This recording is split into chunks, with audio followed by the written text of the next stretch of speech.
Hey everybody, lesson 21 in the code.org course is changing variables with artists.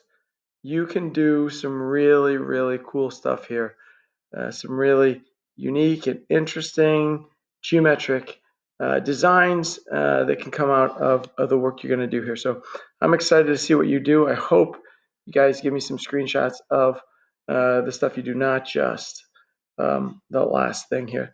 So here's what it says. Let's start this section by drawing a triangle with 150 pixel sides. Be sure to use the length variable and a repeat loop, right? So these things seem pretty standard.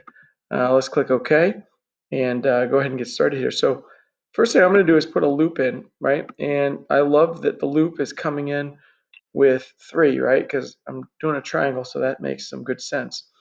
I'm also going to put a variable in here, and I want to set length to a value. And I know those values can be found in math, right? So I'm going to bring in one of these and plop it right in there. So that's obviously not going to be set to 55. I'm going to click here and make it 150. That's the length of the sides that we're looking for. Now I'm going to bring in an action block, and I'm going to move forward by length. That works. And then I'm also going to turn left by 120 degrees. Okay. So if I make sure length is 150 and I go 3 times, move forward, turn left, I should make myself a triangle. So let's go ahead and see whether or not that works out. Not so bad. Okay, so there's puzzle 1, ready to move on. Puzzle 2 is going to start to give us some options, some things we can do to make this more interesting, right? So here's what it says: rebuild the triangle code from the last puzzle, but this time use the set length to block to reset the length variable to length plus 10 at the end of each loop iteration. So each time through the loop, we want to do this, set length to length plus 10. This is something like what we did in the code for the last lesson when we were working with the B. So let's go ahead and build that code all over again. That should be fun. So we're going to bring in a repeat 3 times loop. We're going to bring in set length 2, and that'll go before the loop, right?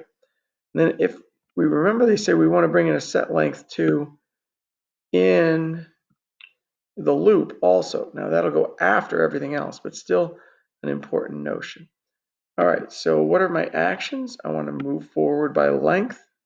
That goes before the set length. And then I still want to turn left by 120. So all those things still true. I'm going to need to go to math to bring in a couple things. I need to bring in one of these there, and I'll rename that in a second. And then I need to bring in one of these functions so that I can change my values. And I'll need one more numerical value here. Oopsies. And that goes in this second block. And this should be that variable, right? So we're going to go back to our variable and bring in a length block. There we go. So again, we're setting length to length plus, it says 10 in the directions up top. So we're going to add 10 here.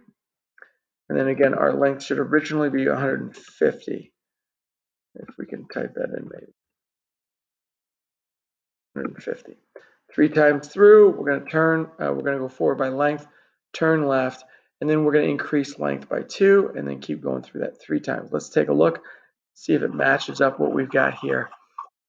And it does. So that's a good sign. We're so far 2 for 2 on exactly what we're expected to do. So we're changing the variable this time, and that makes some fun things start to happen. If you look at that pattern, you're thinking, well, how can I make this really interesting? Here's kind of how, right?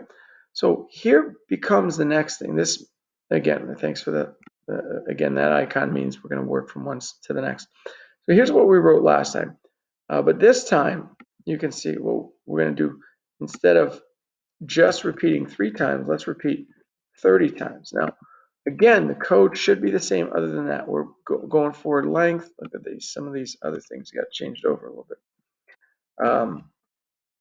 And this is still 120.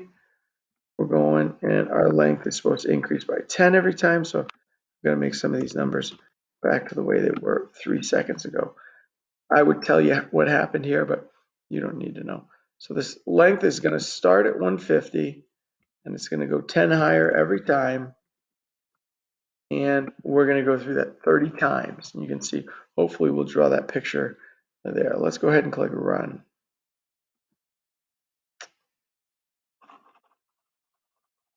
Oh, I have my set random color in there. Look at that. So you can see right here, set color to random is the first thing I'm doing. So that's why I'm getting different colors in that loop every time that I go through it. So we're actually getting a little bit of artistic flair in here, which is a good thing.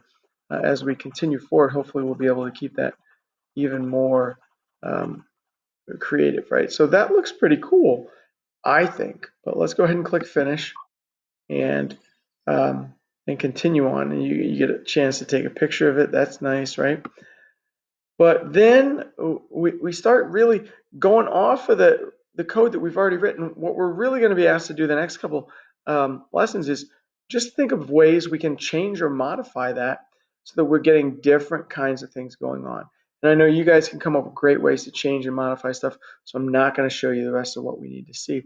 What I am going to show you is that last lesson, and we've seen this before in a different lesson where we had this is our end screen, right? So when this is our end screen, just take a screenshot right here. Even though that 6 isn't green, that's okay. Take the screenshot here, submit it in the exit ticket, and we'll be ready to go. All right, guys. Can't wait to see the art you've done. Hope you enjoy making some creative art as well. All right.